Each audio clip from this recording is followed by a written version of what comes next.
In the course of time, modern man has taken a rather blasé attitude toward the universe of which he is so intimately a part. We look out around us upon the most extraordinary and miraculous of worlds, and yet we are scarcely astonished. Everything has gradually been deprived of its overtones. Children have much of wonder in them, but as we grow older, this wonder ceases, and a kind of glibness takes its place. We do not have the answers to most of the questions that we ask, yet we are not inclined to leave very much sentiment in ourselves toward this world and its wonders. We look upon the universe as a vast environment full of energies and elements, essences, substances.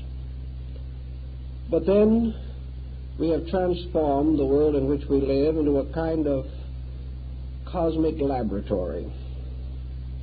The universe exists very largely to be explored and to be conquered.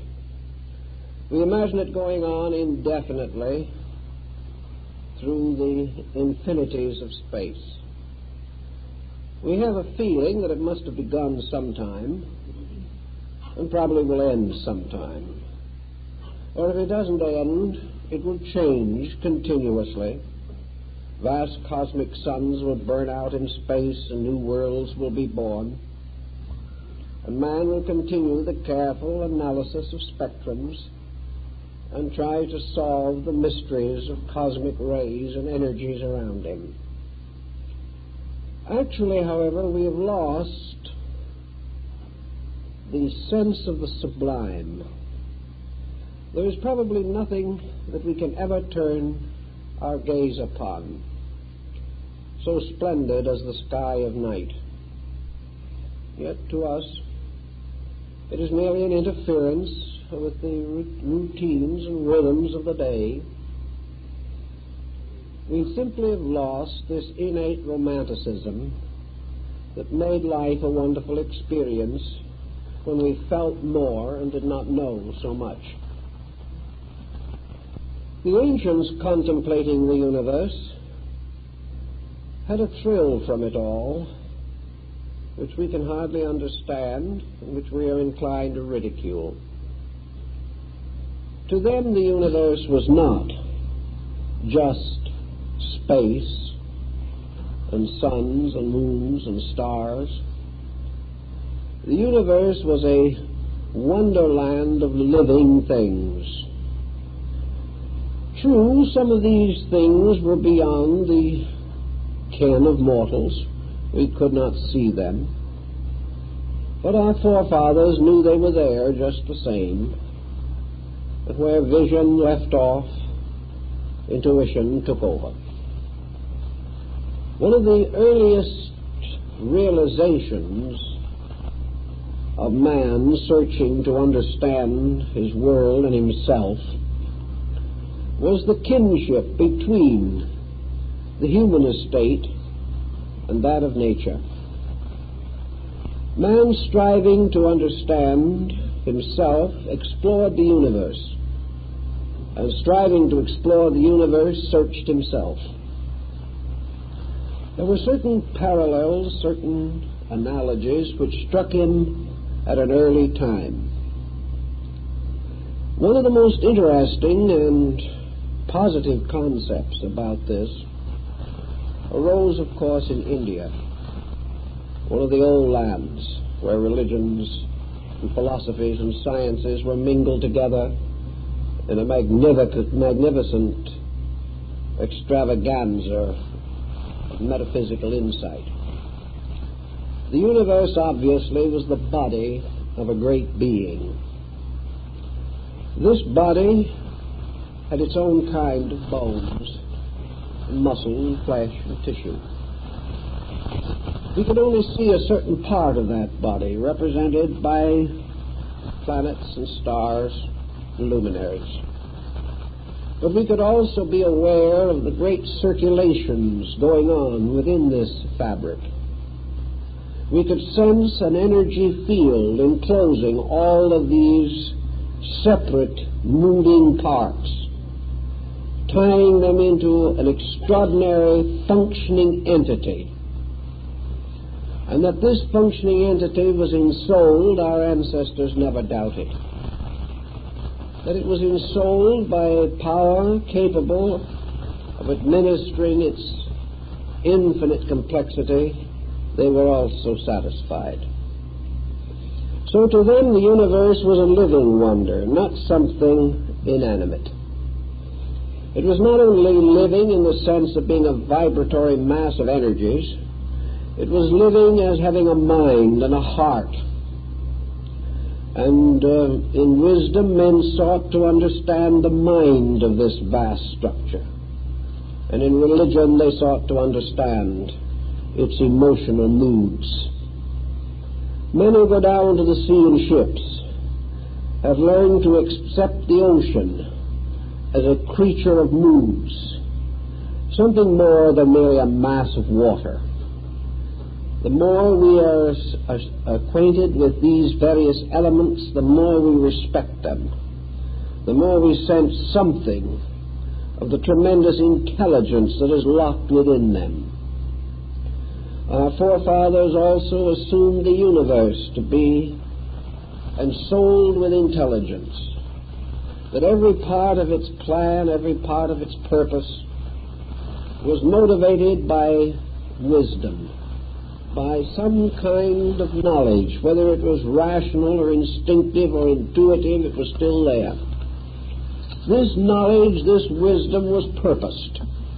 All things were moving toward a destiny, towards an end or a goal that was known to something, or perhaps would be discovered by the very process of its own evolving motion.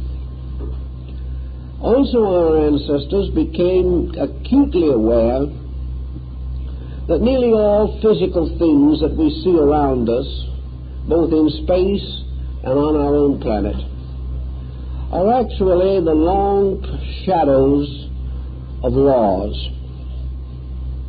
The universe is a vast network of regulations and rules, statutes and edicts, magnificent patterns by which all procedures are regulated. The universe is not actually a place of accidents or coincidences. It is a great, well-organized instrument, moving according to the laws of its kind, fulfilling its own purposes with an exactitude that transcends imagination.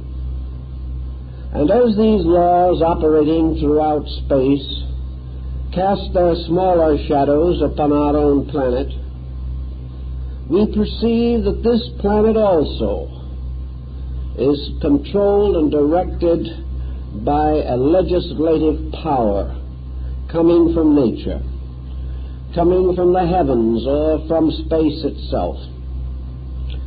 Actually, therefore, bodies are crystallizations along lines of law. The processes which are immutable create their own forms. And one of the first laws that man sensed in this magnificence was the law of continual and inevitable unfoldment. Everything is growing from some previous state to some future or subsequent state. The whole procedure is as though a vast flower was opening in space. Slowly, methodically, inevitably, this blossom spreads its petals. Everything is releasing something from within itself in the process of its own growth. Thus we see that unfoldment guards or guides the ways of things. And this unfoldment applies to suns and cosmic centers just as surely as it applies to the maturing and development of human life.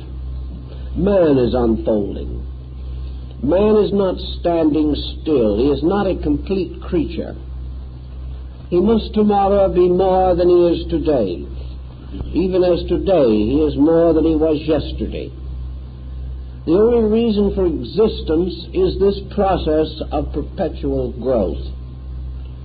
And man, observing this growth in his own experience, was not forced to be too imaginative if he recognized it also in space around him. The problem as to where law came from, of course, also intrigued our forefathers. Those systems of philosophy and religion which postulated a deity at the source of life usually assumed that these laws were an expression of the divine will. Deity could be a despot, imposing its purposes upon its creation with inevitable finality. Deity could think what it willed. It could decide what it wished, and by the mere fact of its own divinity could require its creation to abide by its pleasures or purposes or conclusions. This satisfied some early thinkers and satisfied Western man for a great many centuries. But there were certain inconsistencies in the concept. It seemed more reasonable to assume that in some way this world was not a despotism, that it was not ruled over by an arbitrary force. For if this force is truly arbitrary, then the thing that we are seeking most of all, the growth of things, would be frustrated. An absolute autocracy at the source of life would amount to predestination. It would end forever the free will of the creature. And if the creature is subject to the whims of an absolute autocracy, then moral responsibility is a fallacy. How can we be expected to be able to resist the edicts of an arbitrary deity? And how can we expect to develop character if we are constantly forced to follow certain procedures whether we will or not? Thus we have the problem that worried Job, the problem of man's freedom to be himself, and in this freedom finding the responsibility to be a better self each day.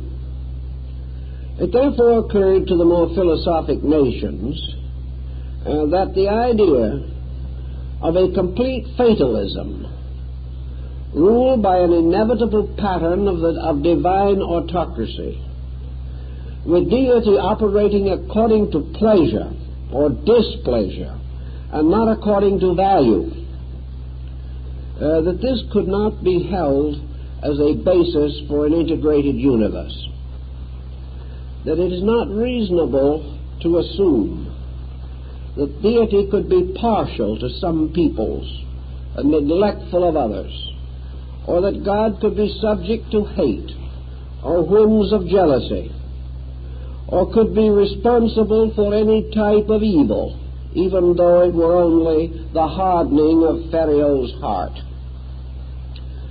So it became a pattern in the ancient mind to contemplate the possibility that law preceded deity.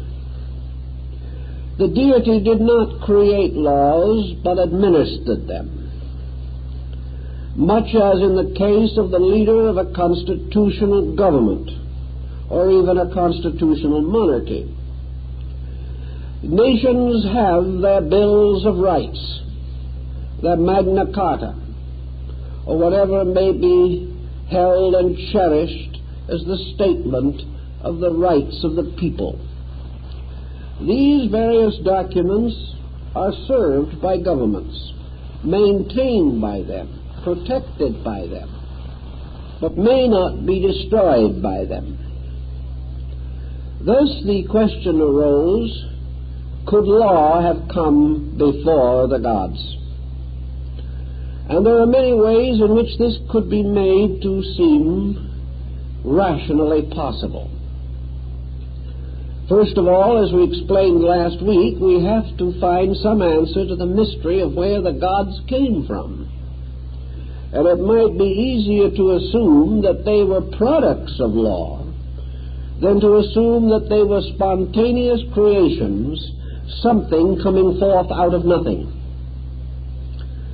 It might then be quite possible to assume that law, in immutable pattern, is intrinsic in the essential essences of existence, that laws like space and eternity and substance and essence and being have always existed. Therefore, that as long as the essential elements from which the world is fashioned are eternal, law can be co-eternal with these elements. For unless this is true, these elements could never change their relationships with each other and could never pass through the vast pageantries of creation which we behold when we study the stars. Therefore, the wise came to the conclusion that before gods and men there were laws, that these laws were the rules innate in all energies, that energies are self-governing, that all principles and patterns are self-maintaining, and that as surely as crystallization in rock or fission in cells, these take place with or without the consent of man or any arbitrary force that we know, simply because these processes are the right, natural, and inevitable procedures. Because this is true, then all existence is sustained by innate processes, invariable and utterly consistent. The universe itself is a manifestation of these laws in operation, just as surely as the frost picture on a window pane or the intricate geometric structure of a snowflake. These laws do not require the kind of theology with which we have been familiar. It would be rather difficult for us to imagine the anthropomorphic deity of our ancestors being much concerned with frost pictures or snow crystals. This deity seemed to be mostly involved in the miseries and misfortunes of mankind, spending part of his time saving his creation and the rest of his time wishing he'd never created it. This type of thing was not likely to advance the universal procedure.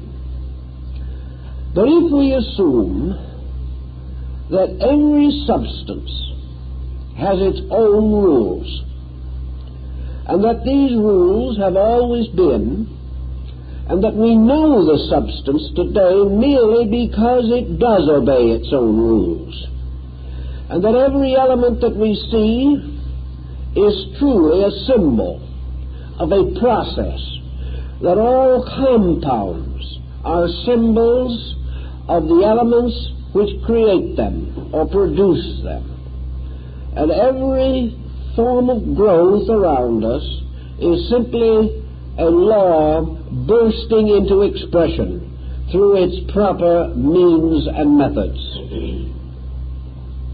It is because of such lawfulness that man himself has been able to compile a kind of index of natural laws. The wise from the beginning have been discovering laws, but they do not seem to realize that all of these laws are but evidences of something else. The magnificent archetypal totality which can only be attained by all of these laws in operation, and must from the beginning express through the perfection of its laws, whether its expressions are visible to us or not. If space is actually a vast area of lawful energies, then of course it follows that man's adjustment to space results from the gradual insight which he gains as to the operations of these laws. The alchemists of the Middle Ages pointed out that the Holy Scriptures were books which described lawful processes, and that nature itself was also an unfolding Scripture in which all of the great edicts of the infinite were set forth in living characters. This attitude distinguished most ancient areas of thought. Man, becoming aware dimly that he does inhabit a universe which has rules, also recognizes that for some reason he alone seems to have the power to disobey rules. Now, perhaps he is wrong in this. It may be an arrogance of his own to assume that he can even be very wicked. But we do not see around us in nature as many rebellions against natural law as we find in man's nature. It therefore would appear to be that the most dangerous instrument of man's relationship with life is the human mind. Those creatures in which mental natures are not individualized never rebel against law, but fulfill it without question. Perhaps a few human beings who have come to a great insight into the mysteries of natural law have also verged toward this complete obedience. But for the majority, life is a resistance to this lawful pattern. The individual, seemingly convinced that he is able to defend himself and his own purposes against the infinite pressures of space around him. This is one of the points which we also find in Oriental philosophy. Sometimes Eastern thinkers are termed fatalistic simply because they assume that the individual is powerless to withstand universal purpose. Here in the West, however, we like to think that man is strong and universal purpose is either weak or non-existent. We have not yet learned enough by trial and error to realize where the error lies. We still assume that we have merely made some kind of a technical mistake which can be corrected in the next experiment. We are still attempting to exploit laws, to go against them, or to prove that we are superior to them, and therefore potential masters of space. Universal laws have many levels of manifestation, and we can find some examples of these levels or parallels to them in the study of the spectrum. Here we observe that one light, broken up prismatically, provides us with a complete spectrum of colors. Yet all these colors are invisibly held within the white light. And if all colors are imposed upon each other, we can also achieve what we call the no-color black. The problem that confronts many persons is to understand, if we can, how universal law breaks up into various parallel processes, each relating to a certain kind of life or manifestation. We do know, however, that as light is broken up to become colors, so the universal law pattern is broken into a mass of different parallel processes. We find law applicable to harmony and sound, to light and color. We find it in the octaves of chemicals. We find it also in the various technical arts and sciences which we are developing today. We find laws in language, in art and painting, in perspective, and in the various dimensions of dynamic proportion. We see laws in the canons of architecture, and we observe that if we break these laws, the resulting structure is not satisfactory. If we break the rules governing the processes of nature, these processes simply fail to fulfill themselves, or may turn upon us and endanger the individual who abuses them.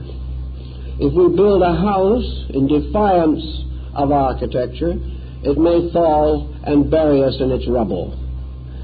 Thus, everywhere, man experiences the need to discover the rules. There are laws governing even the simple trades of the carpenter and the stonemason. There are laws governing the professions, the methods of legislation and jurisprudence.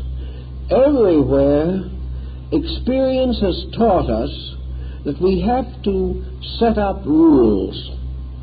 In old times, one of the first great codes that was given to man, the Code of Hammurabi, was said to have been revealed to the king by the deity Nebo, or Merodach. The likeness of the god was represented in the inscriptions at the beginning of the code. And in this code, Hammurabi sets forth his intuitive insight into the natural processes of human relationships. Actually, the laws of Hammurabi are still astonishingly just and extremely practical, although we have left them far behind in the complications of jurisprudence.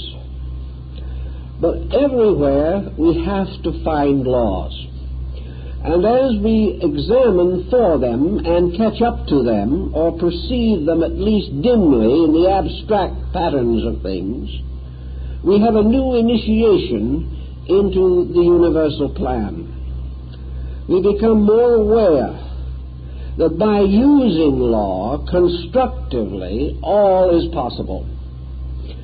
That the moment we use a law constructively or give it a lawful application that has not previously been generally known, we are actually contributing to the manifestation and evolution of that law process.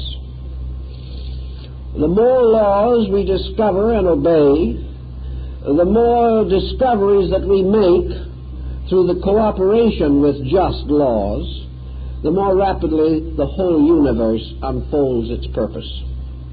Thus man becomes truly a kind of priest in the temple of universal law. He serves the great statutes and edicts of his faith, and in doing so also advances all lawful works in nature. These lawful works are brought out of darkness, out of caves, as Bacon said, and given their proper opportunity to be known in the light, and by being known in the light, to be applied to the needs of living things. In space, Many laws certainly exist, but again we are inclined to regard them all merely as we regard the light of the spectrum, as simply scientific facts. Certainly, life energies have to be present, but these life energies are simply force, or magnetism, or electricity, or atomic energy. We think of all these types of terms very glibly. We do not give them any clear moral value. The Egyptians and the Greeks and the Chinese, however, when they began to contemplate laws, they assumed that just as surely as a law by its own procedure established right and wrong, that somewhere in the pattern of things, this rightness and this wrongness must be regarded as moral equations.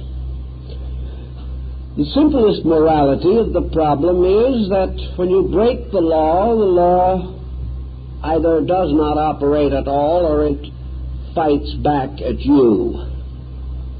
Thus, to do evil is to do contrary to the proper motion of the lawful purposes of things. To do wrong is to cross law in some way. And to cross law is to suffer. And suffer is punishment. Therefore, in nature, there is set up an absolute standard of right and wrong. And it is useless to assume that nature is amoral. It is not. It is moral because in the final analysis, morality is the use of energy.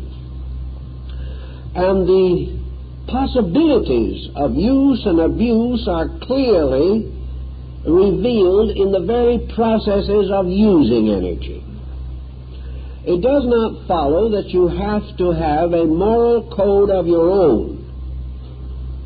It means that if you do not have such a code, your scientific process will reveal it through the very procedure you are following. And if for some reason you refuse to accept the moral implication of the experiment you are making, you will have an explosion in the laboratory, or something will go wrong, has it in your own security or the success of the experiment. So that there is this good-bad factor. Good in this case being the advancement or cooperation of law. Bad being the failure of this advancement and the conflict with law. Now, evidence is always present that in the conflict with law, man is conflicting with something so far beyond his understanding that he can never actually win. He can never change law. But law can always change him. In this battle, then, any attitude of his own which is inconsistent with the laws governing elements, substances, processes, values, any such inconsistency must lead to misfortune of some kind. The ancients, putting all these laws together, followed much in the concepts of Sir James Jeans and came to the conclusion that somewhere at the seat of life, in the universe, in the cosmos, in space, was what might be termed universal intelligence. Universal intelligence does not mean a conscious universal deity. It does not mean that there is someone out there pondering upon the imponderables of existence. It does not mean that there is someone who is moving the pieces of a cosmic chess game. What is really implied is a permeating universal intelligence, an intelligence that is everywhere, in everything and of everything. An intelligence which refuses to permit non-intelligence to be victorious in nature. An intelligence which causes all things to do that which is best and proper for themselves, unless a counterintelligence exists. And this counterintelligence seems to exist in man, but it is too feeble to hazard the outcome. It is not possible for man to go against this larger intelligence. Science, of course, can take the attitude, and has taken the attitude, that what is termed this universal overintelligence is simply the habit of substances and processes. That these are habitual. Yet if we study the word habitual carefully enough, we will realize that habits, like every other substance in nature, are not self-creating. A habit, in order to exist, has to be cultivated in some way. A creature or a being has to do a certain thing a number of times repetitively before the habitual process sets in. Therefore, while it may appear at this time that laws are habits of space, we cannot assume necessarily from this that the habits themselves do not arise in some form of an intellectual or intelligible process. Man's habits certainly rise in the presence of his own intelligence, and there is no conflict between the concept of habit and the concept of intelligence, nor are they interchangeable terms. We must assume, consequently, that all the laws that operate in space bear witness to some kind of a legality, an orderliness, and that this orderliness is essentially constructive and purposed. That these laws also, relating to various elements, principles, processes, and conditions, are not brought into conflict with each other. And out of this vast pageantry of laws is brought the most completely harmonious instrument that we know, the cosmos. This does not mean that the cosmos never has an accident, but its rate is very low. For the most part, the cosmos is the most perfect integration of interrelated factors that we can possibly conceive. This must mean, therefore, that these laws progressing and expanding through space do not come into conflict with each other. Which brings us to another important thing. How is it possible for any mass of laws tossed into the seething cauldron of creation not to end in some kind of a witch's brew?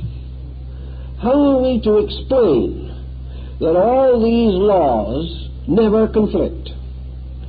We know that in a community in which we set up a few laws for mutual protection, these laws are always unjust to somebody. That the laws of a city may differ from those of a county, or of a state, or of the nation, bringing the most lamentable confusion. That the laws of various nations will permit a crime in one country and punish it in another.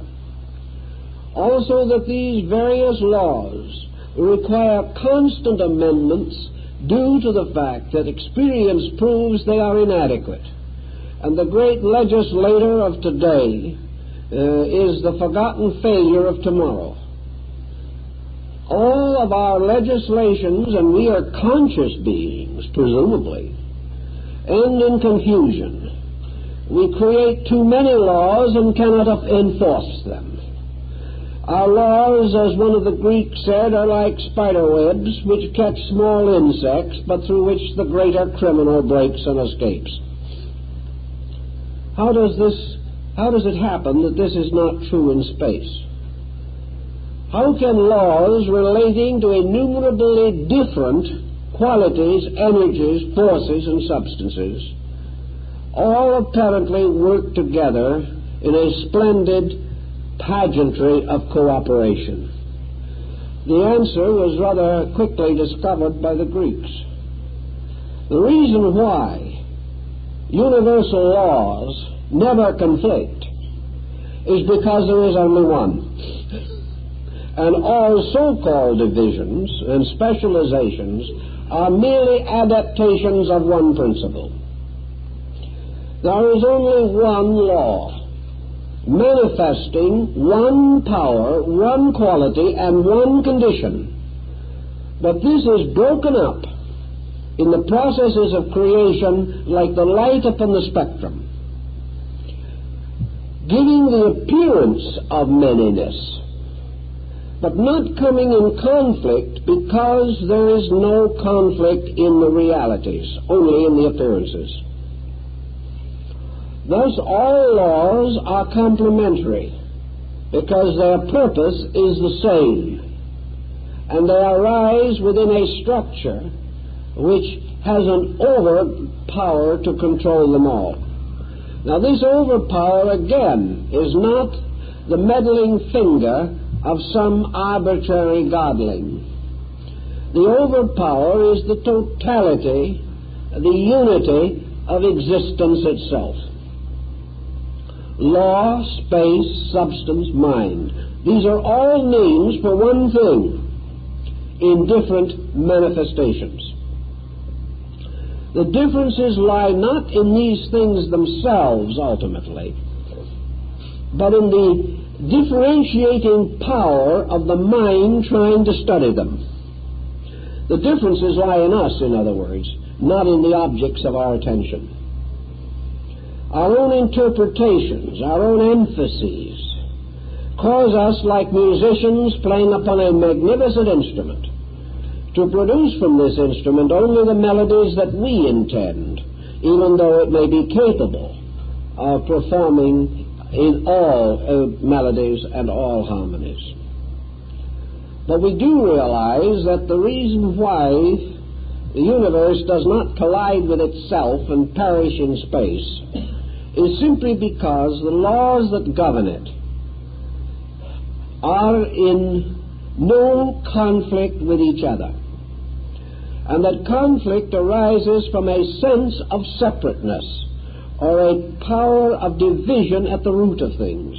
And in nature, this division does not actually exist. What we call division is merely specialization within unity. This is one of the principles expounded in Pythagorean arithmetic. These laws, however, also deal with various levels, and those levels which are in themselves different cannot come into collision any more than different qualities of matter or energy will come into collision. Collision is almost always the meeting of similars, and that which is similar will collide with that with which it is similar. But the Greeks pointed out that if you fill a basin with rock, small pebbles, until it will hold no more, you can still pour into this basin a great deal of sand, because the sand, going into the spaces between the stones, because it is of different size units, does not come into any conflict with the stone. After you have the basin as full of sand as you can possibly fill it, you may then pour in several quarts of water. These quarts of water will be accepted and held in the basin, because again they are different in quality from either the rock or the sand, and therefore can pass between the interstices of the sand. Thus we go on with various elements. Many things can be in the same place, fulfilling their own laws, as long as they are themselves of different qualities. There will be no conflict between them. Consequently, in nature, conflict is nearly always a thing resisting its own laws, whatever they may be. And such resistance is not common to be found in space itself. Space is forever moving with the magnificent sense of cooperation with things, rather than with a sense of competition. Assuming then now that we have a universe with all its laws, that we have recognized the possibility, as the ancients held, that this universe was eternal, that its laws were eternal, that its substances and essences were eternal, and its objectives are eternal. We are still now concerned to some degree with the relationship of the universe as consciousness to the universe as substance.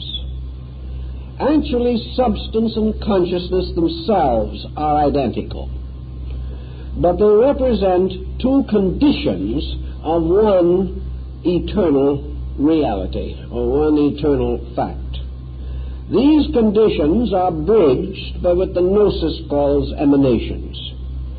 The conditions of consciousness become more and more restricted, resulting in a descent of value. The elements of substance become more and more refined or attenuated or sublimated, causing an ascent of substance. And where consciousness descending and matter ascending finally meet, we have the point of junction, or the point of control, wherein consciousness regains its positive relationship to matter or substance. Let's try to understand a little more on this particular theme.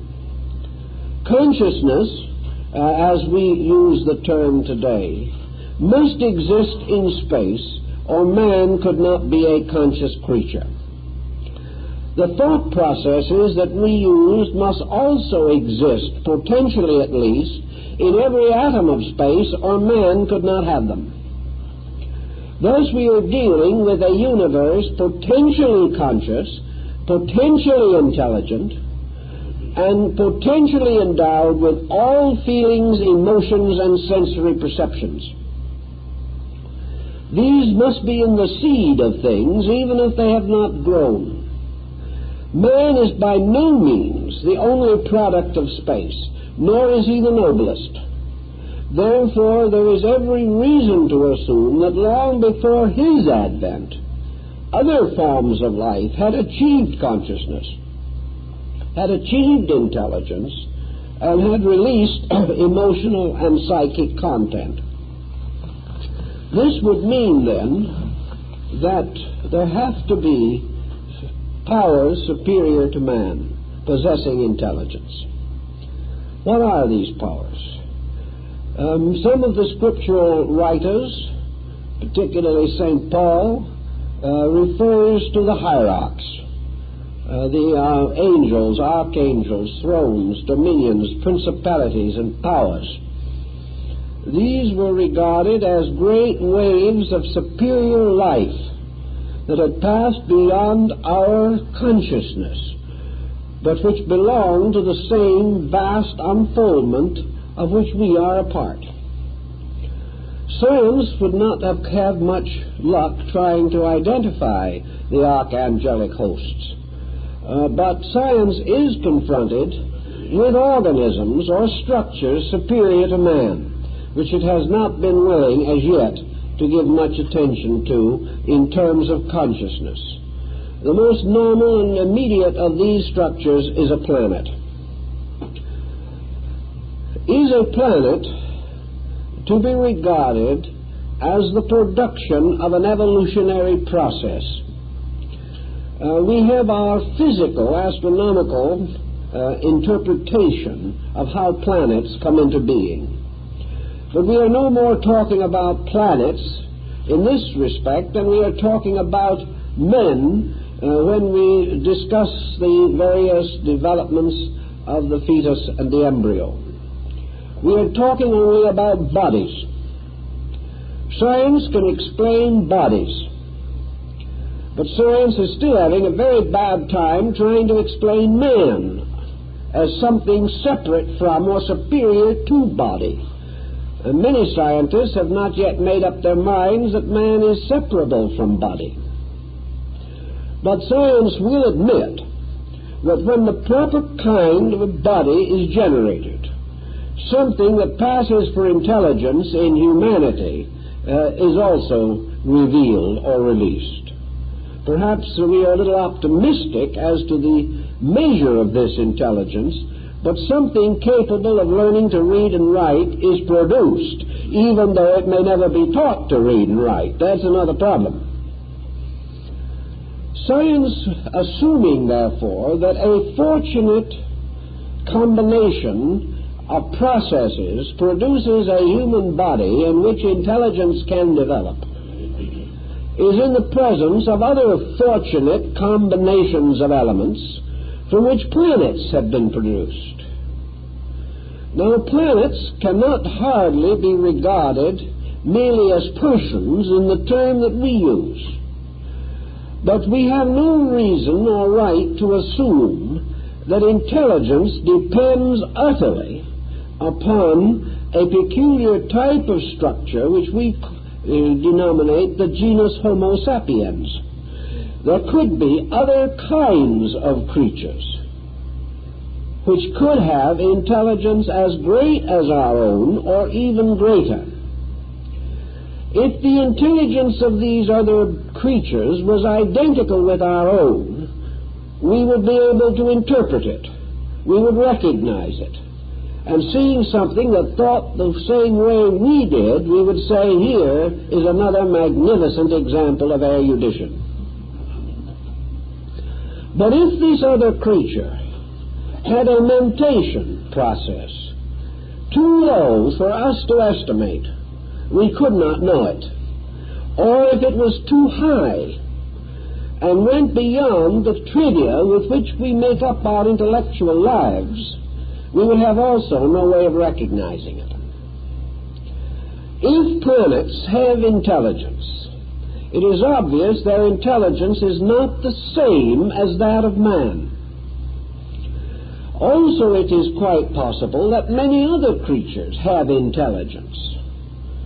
And the fact that these creatures are not favorably regarded by man as being subject to intellectual advancement does not change the possibility.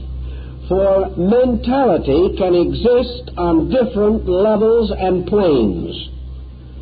And an intelligence, for example, that is completely introverted, turned entirely within, might become a very great and luminous being. But man would have no way of estimating this unless the intelligence was released or reflected in common action which man understands. That is why Burbank was of the opinion that we underestimated plants, inasmuch as many of them have more sensory perceptions than man has.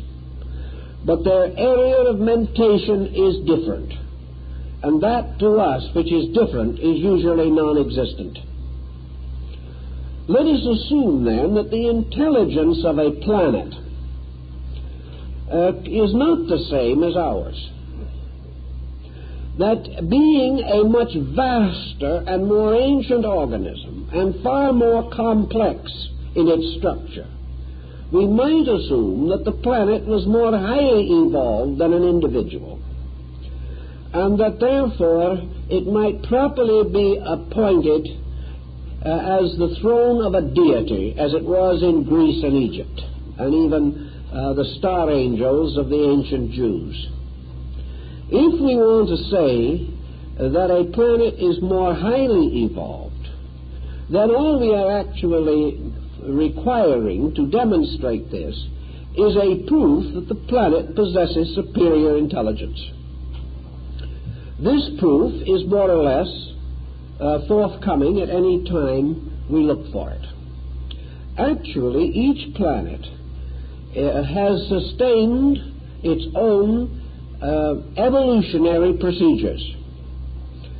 On each planet, forms of life develop.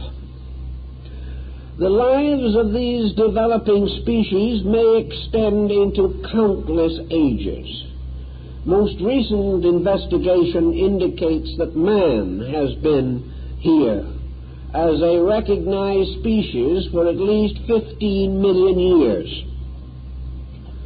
Therefore, the earth produces from itself.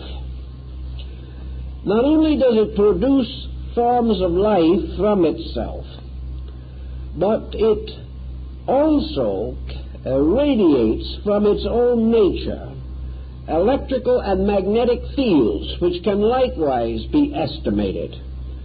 And certain phases of electrical and magnetic activity can be determined or noted through the aurora borealis and the aurora australatus. These energy fields of the planet can only exist if the planet is alive. Nor can these energy fields be assumed to merely be an essence permeating the planet.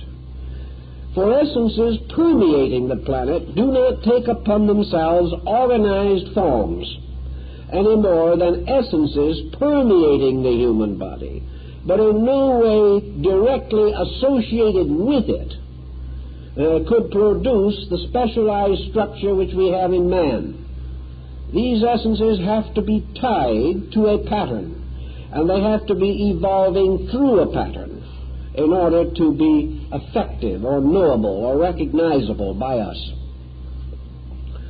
I think then we must assume, and will ultimately prove to scientific satisfaction, that planets are beings, that they are, as Plato might have called them, huge animals crawling in space.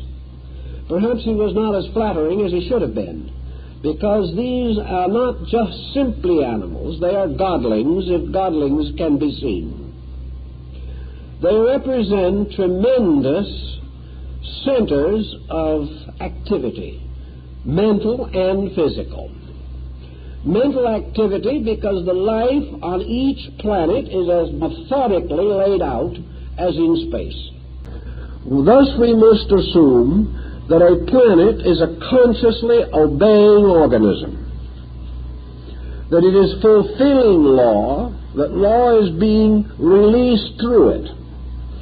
Perhaps we would rather like to think of the planet as an unconscious obeying element or pattern, that like a flower, it is merely fulfilling its natural destiny. But we have no way of knowing that the flower does not have an intelligence. It is only that it does not parallel or come within the experience of our minds. Investigations in India have shown that plants can experience fear even in physical terms. Therefore, our idealist ancestors, who are not desperately trying to kill everything in space as the basis of scientific exactitude, were quite willing to assume that planets were beings, that these beings, like the human body, sustained an infinite diversity of life permeating them and upon their surface, that these forms of life are all provided for by energies released from the earth, and that this balance of energy is maintained by bringing the living things upon a planet into an harmonious balance between earth energy and solar energy. That in the development of creatures, therefore, the great Mother Earth was a fertile area for production. And from this fertility, the seeds in the consciousness of the earth principle were released. And as the earth entity came into embodiment in the planet, it released also into embodiment all the seminal lives which it carried with it from previous embodiment. If the earth can be regarded as some kind of an intelligent organism, then we can see how earth processes, when allowed to fulfill themselves in an orderly manner, may be regarded as adequate. That just as surely as man disobeys the rules of nature, which in this case would be the earth-planet factor, he becomes confused and sick. That the earth, therefore, has its own way of revealing or administering the laws which are part of the universe itself. Planets, in a way, are embryo suns. Other forms are developing in space which will gradually become great centers of solar power. And the suns, in turn, must be regarded as intelligent or intellectually moved or dominated in some way. The planet is a center for the dissemination of intelligence. The sun is a greater center for the dissemination of intelligence. All of the great central focal points, even beyond the vast categories of constellations and the Milky Way, are immense areas for the release of intellectual or intelligible power. The Greeks preferred to think of the solar power as intelligible. Actually, this intellect, this mind, this thought consciousness power is inherent within the radiance of suns. And this radiance, in turn, permeating planets, is reinterpreted through the planet as the wisdom of the elder is reinterpreted in the education of the child.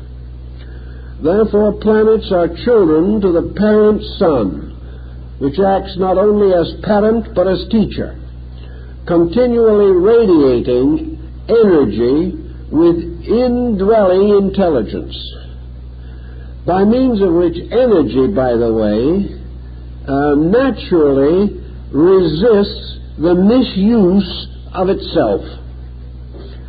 While it is not always able to prevent abuse, energy itself fights against abuse, providing every possible means of right usage and immediately punishing abuse with some form of a disaster.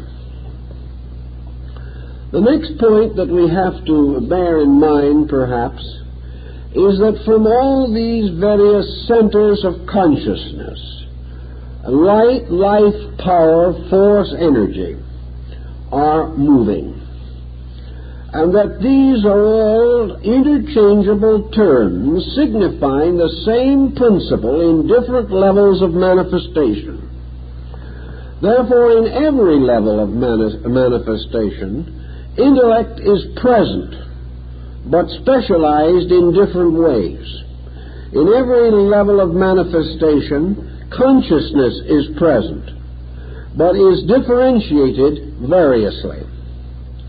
In those forms of life which are not yet capable of maintaining an organized consciousness, we find this conscious principle working apparently upon and through form by means of instinct. Various minute microorganisms fulfill the laws of their being, although we can find no evidence in them of any central nervous system or any mental structure. We know, for example, that creatures without any vestige of a brain, so far as we can discover, are capable of at least rudimentary mentation. That these creatures that have no brain no way, as far as we can tell, of knowing anything, no sensory perceptions by our standard, can still become aware of food and will draw themselves or move themselves relentlessly towards this supply, and will in many instances show extraordinary skill in the capturing of the necessities of life. Thus, that which has not any eyes can apparently be aware of food. That which has no mind can scheme a way to get it. We have to have only one answer to this, that the mind and these sensory perceptions are there, but on a different level from ours. And if the level is different, there is no need for the clumsy process of building brain the way that we do. This is a peculiar process necessary to our own species, but in no manner demonstrating the ultimate of the intellectual release. Laws also follow in the line of consciousness, and through planets and suns, laws are released by light itself. This perhaps is the explanation of the great Buddhist deity, the Vairocana Buddha. This, or Dainichi Nyori, is the great cosmic abstraction. It is the ultimate conceivable form of a rational being, beyond which we can imagine only the darkness of unconditioned space. Dainichi is the last conceivable shadow, the immensity which cannot be further increased without becoming unintelligible. This great cosmic power is the supporter and sustainer of all things through itself. And the manifestations of every conceivable level of existence are sustained by the energy, the great sun or solar energy, the cosmic solar energy of Dainichi Nyori. The being, obviously, is hypothetical, symbolical, metaphysical. But the principle for which it stands has strong scientific possibilities.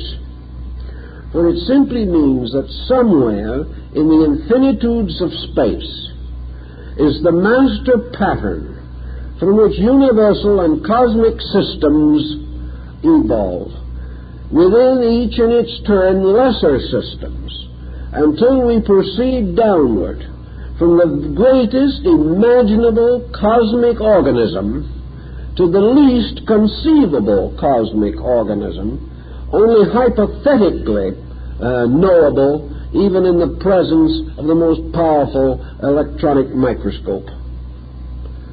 We have then the infinitely great and the infinitely small bound together, all being expression of one process. This one process having as its root and substance cosmic consciousness. Just how we shall define this cosmic consciousness is also a little troublesome. A number of years ago, we had quite an epidemic of it among metaphysicians. Nearly anyone could have cosmic consciousness in 3 easy lessons. There seems to have been a little shortage of the complete result, but everyone was hopeful.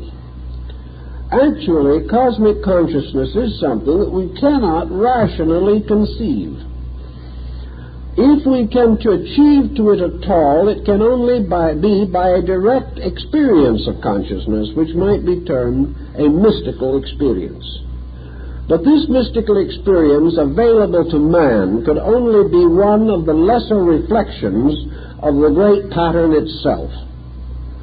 Cosmic consciousness cannot be directly experienced. It can only be symbolically experienced through the contemplation of the cosmos. In other words, if there is anywhere a form capable of bringing the cosmic consciousness within the conception of man, that form is the cosmos. This is the great mandala.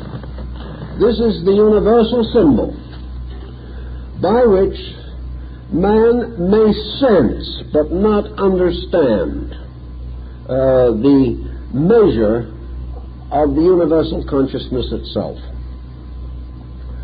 Man may recognize aspects of it, but he cannot possibly experience the totality of that experience which projects worlds into existence. Science is divided, philosophy has been divided at times, as to the nature of this consciousness. Some skeptics have said, are we simply fooling ourselves?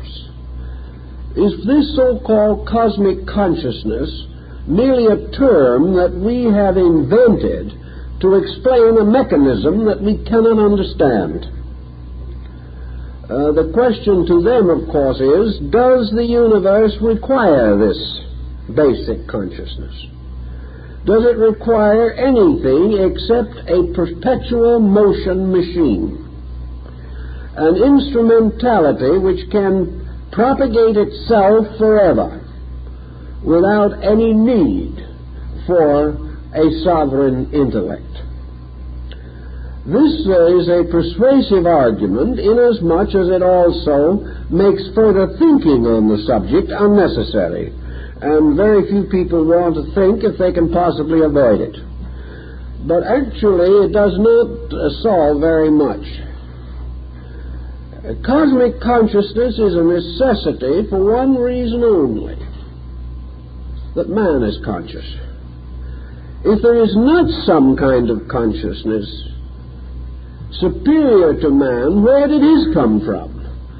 And this offers no solution to the scientific riddle. If the scientist wishes to say that consciousness in man is simply the product of the evolution process, in which he is gradually building instruments capable of producing consciousness, which does not exist until the instrument is available, then the scientist must settle down to try to figure out how many more conscious manifestations have preceded man, and consequently how much superior material is available for the production of consciousness than is found in the constitution of man. If evolution has been forever, in other words, consciousness must have arisen before man, or it could not have arisen in man, just as surely as it must arise in man if it is to arise later in some other form of life. So consciousness, being something we possess, puts us in the same dilemma as the architect who stood looking at the Pyramid of Giza. He shook his head sadly and said, if I hadn't seen it, I would deny its existence. It's just not possible. But having seen it, the architect was on the horns of a dilemma. He could not deny it. This is much the developing position of science. It is no longer possible to categorically deny consciousness unless we wish to affirm that we have a consciousness ourselves capable of denying it in something else, and to assume that we are the only creature in the infinitudes of time which have produced the endless pageantry of the cosmos, that man and man alone has reached the degree by which he can be aware of his own existence. This is a little too arrogant even for the average scientist to contemplate. He is forced to reorganize his thinking. But if we will assume for a moment that this consciousness in things arises from a consciousness in all things, then we can also realize that from this consciousness arose what Pythagoras called the law of mathematical sequences. In other words, consciousness is necessary to produce patterns which can only be evaluated in terms of consciousness. If a pattern is obviously the production of consciousness, can only be discovered by the extension or education of consciousness, then we are dealing with a factor which is difficult to depreciate. We are confronted with the simple inevitable that consciousness itself must be at the root of all these conscious processes which have within themselves a sense of a live value. Mathematics, for example, which with all its phases and all its departments must be regarded as something so profoundly intricate that it could only have been produced by an intellect superior to itself. Man has not even begun to explore the profundities of mathematics. And we cannot say that geometry has evolved by merely tossing together a series of unrelated accidents. Mathematics alone demonstrates the absolute order of existence. And mathematical procedures and processes and instruments used as we have used them in atomic research to carry on beyond the power of the human mind, so that we have to depend entirely upon formulas which operate, although they cannot be interpreted in terms of human experience. We have to assume that man in the next 100 years or the next 500 years will penetrate still further into the mystery of mathematics. To do this, he must use his conscious faculties. And he can gain his own knowledge only by the increase of these faculties. We must come to the conclusion then that any problem which consciousness alone can solve, and which solved proves to be an absolutely orderly procedure, that such a process can come into existence itself only by consciousness. There is no other way in which it can come into existence. So we are using consciousness, in a sense, our own consciousness, as a net to capture universal consciousness. If we could capture universal consciousness with plain stubbornness, we would use that.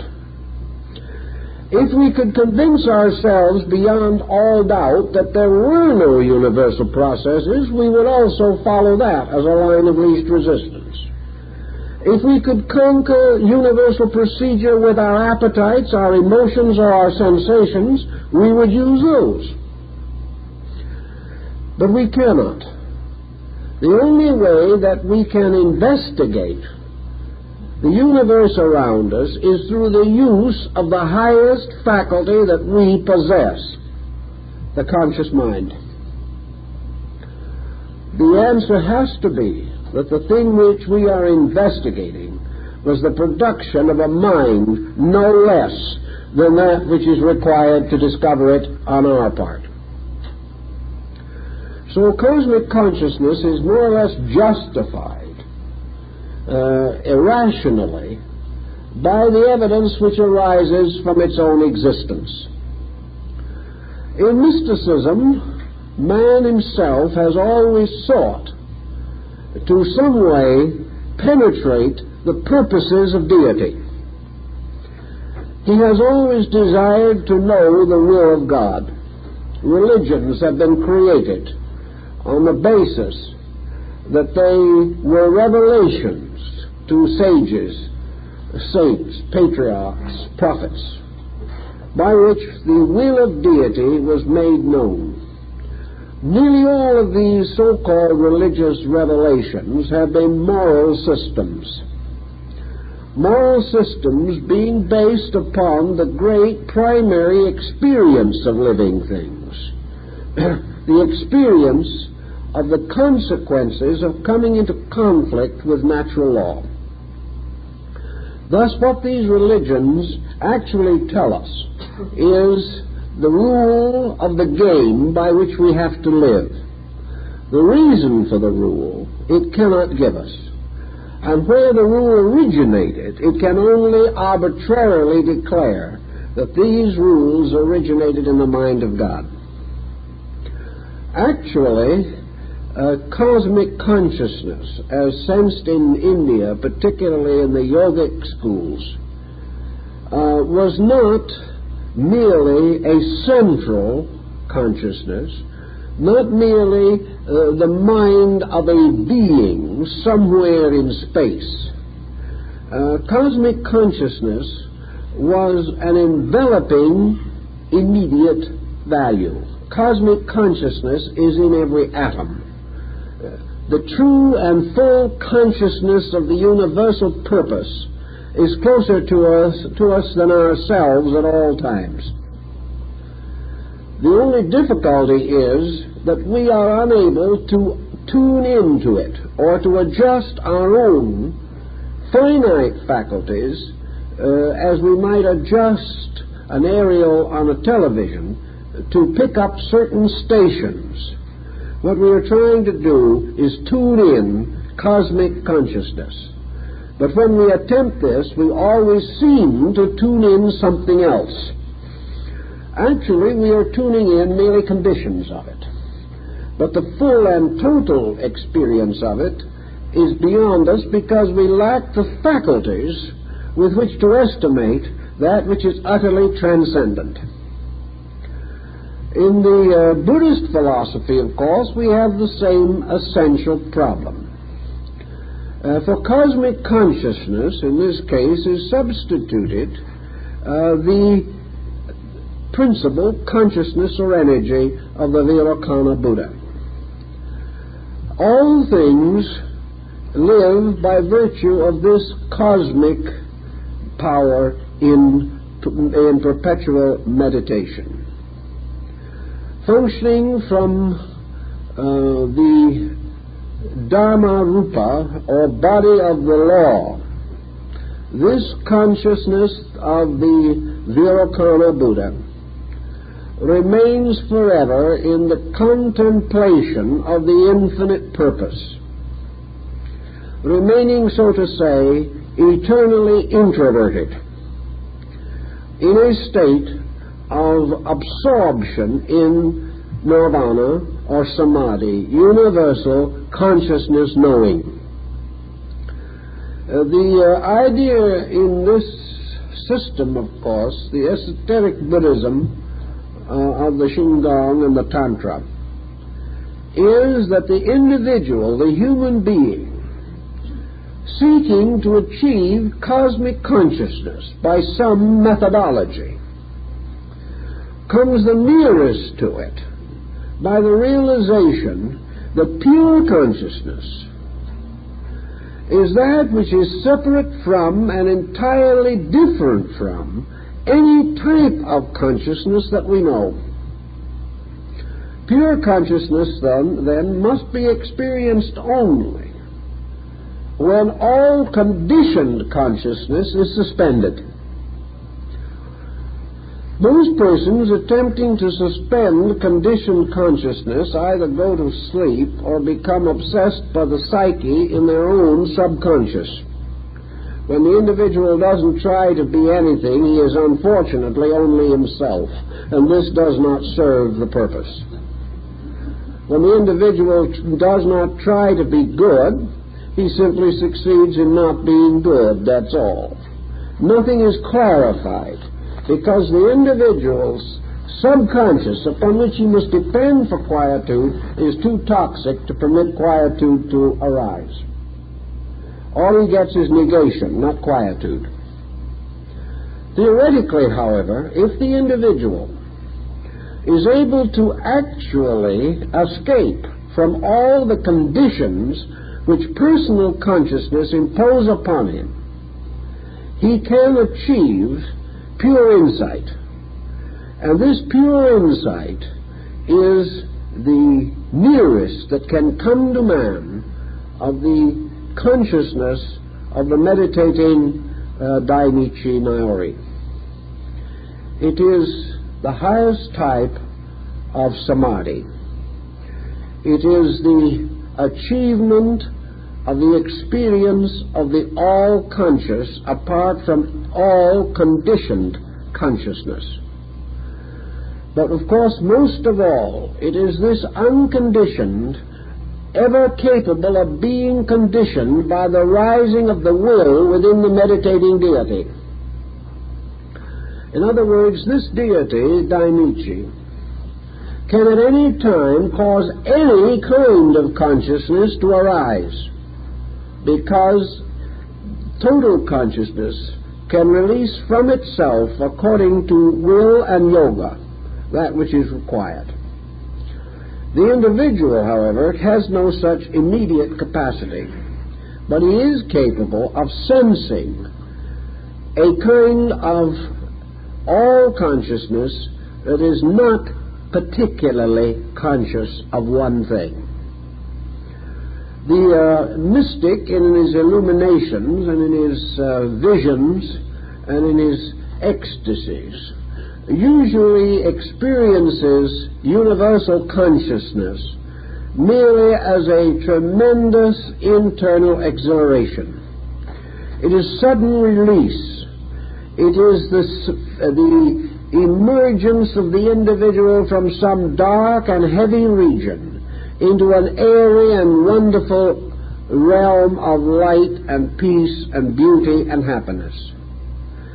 In this experience, the mystic has the inward sense of all-knowing. But this sense is expressed only in the experience of God loving. It would seem to the being in the mystical experience that he could play a piano or a violin if he had never touched the instruments before. He would have the power to play them within himself. But if he wanted to play the physical instruments, he would have to learn as the same way anyone else would have to learn. Cosmic consciousness does not skill the body. Rather, it becomes an ornament and a vital moving force for the body which has already skilled itself. There is no substitute for the struggle to gain mastery of body, emotion, and thought.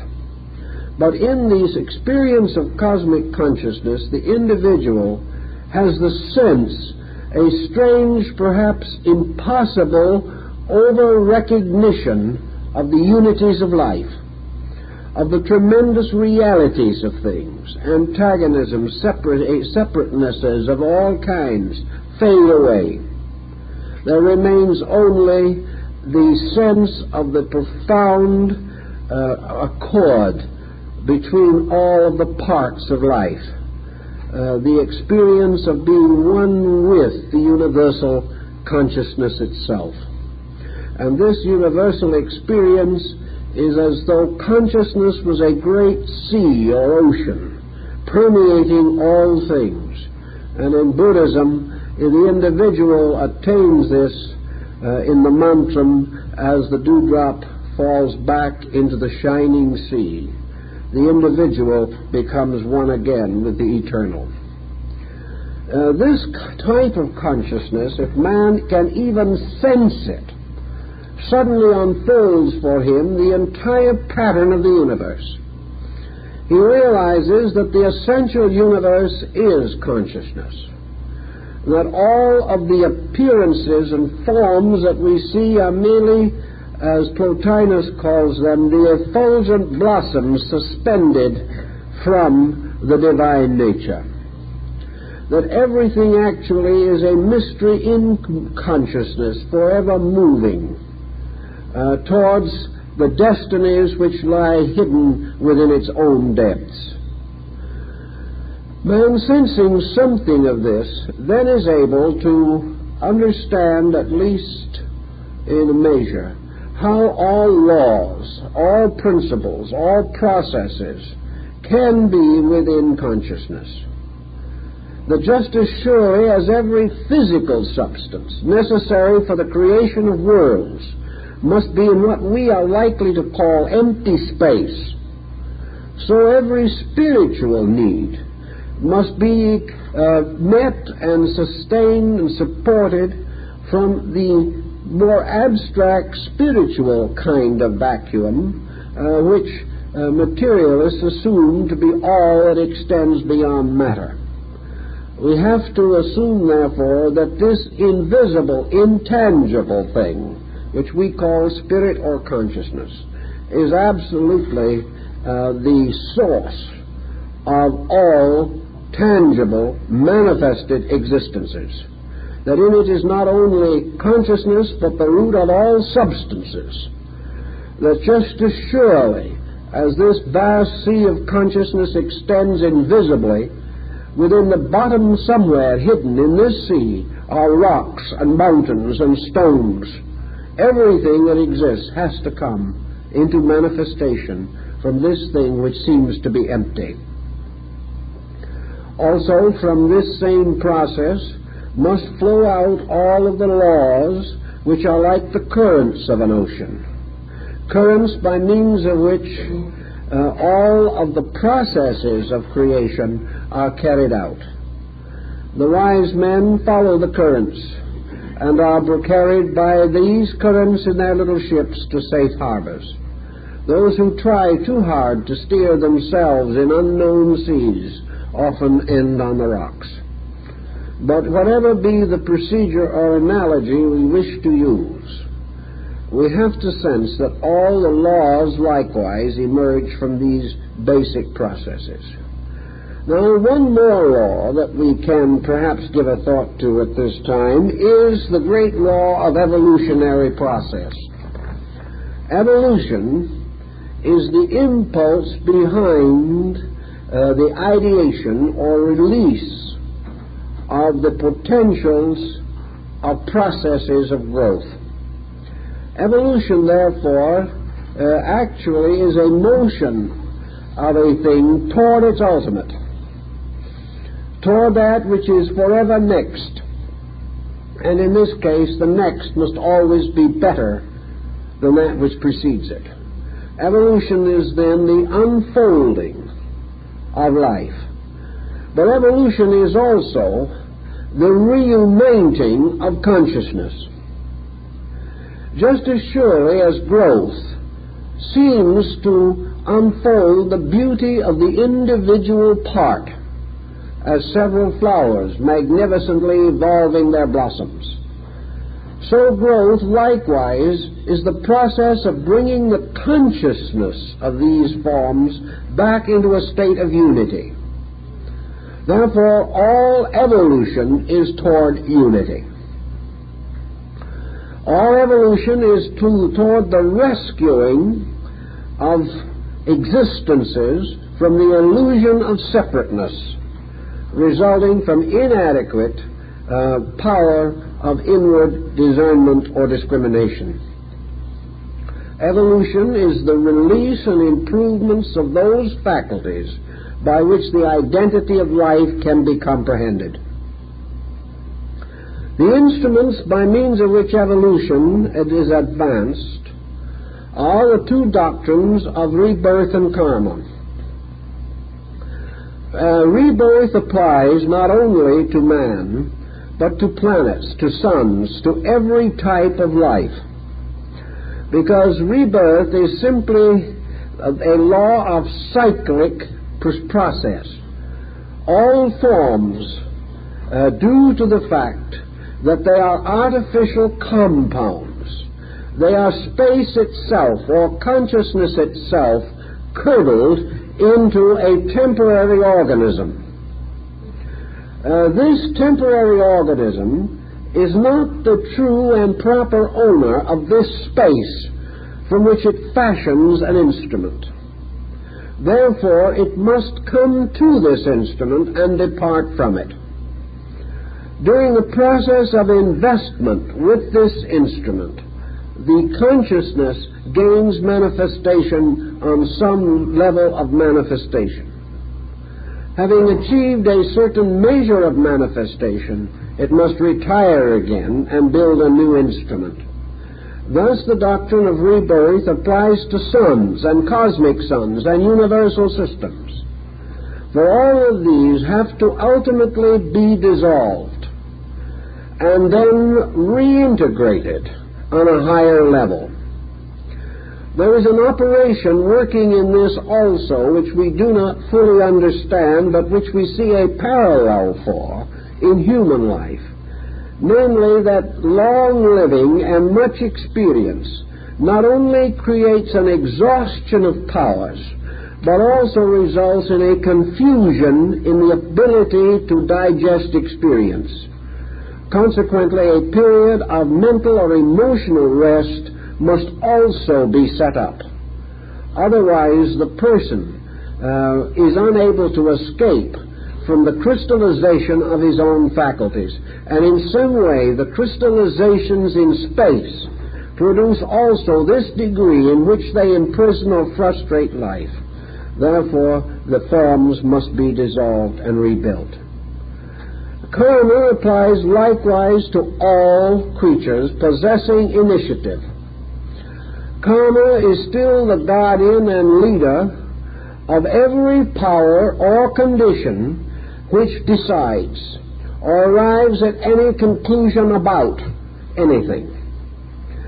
The deity, if it wills to create, must accept the consequence of creation, which is usually to be absorbed into the creation and die there, at least temporarily, to be resurrected later through the evolution of the creation itself. But wherever there is action arising from determination or from consciousness, there has to be attendant reaction.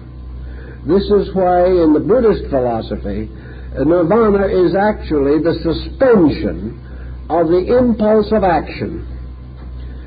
So nirvana is the continuing of a causeless state, which cannot therefore produce any consequence. In this way, there is a complete suspension of the processes which either build up or tear down by cosmic procedure. Karma is both good and adverse. The greater the degree of consciousness, the greater the virtue of karma. Therefore, the concept of heaven, which is actually the karmic consciousness of a deity which cannot create evil. This is the old philosophical clue.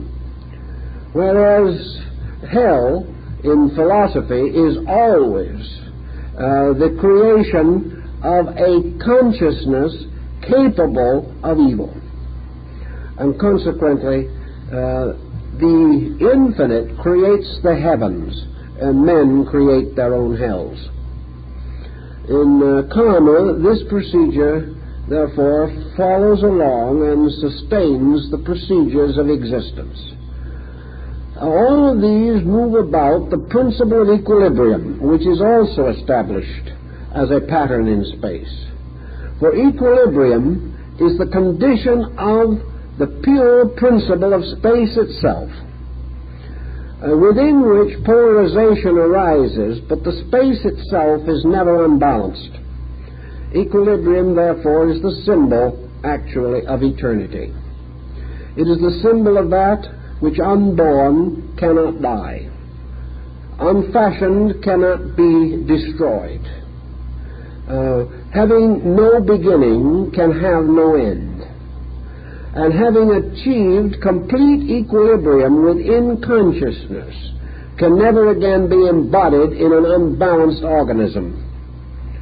These processes all exist, and these principles all reside in space, together with many more of which we are now unaware. And it would seem that sometime along the way of life, great thinkers and great leaders of knowledge should be exploring the mysteries of the cosmos for the discovery of these great values, these great principles, so that someday we can build upon them a science of human regeneration based upon man's restoring his true insight into his own relationships with the cosmos. If this can be attained, man attains the greatest degree of security that it is possible for him to know. Well, I guess our time is up for this evening, folks, so we hope to see you next week.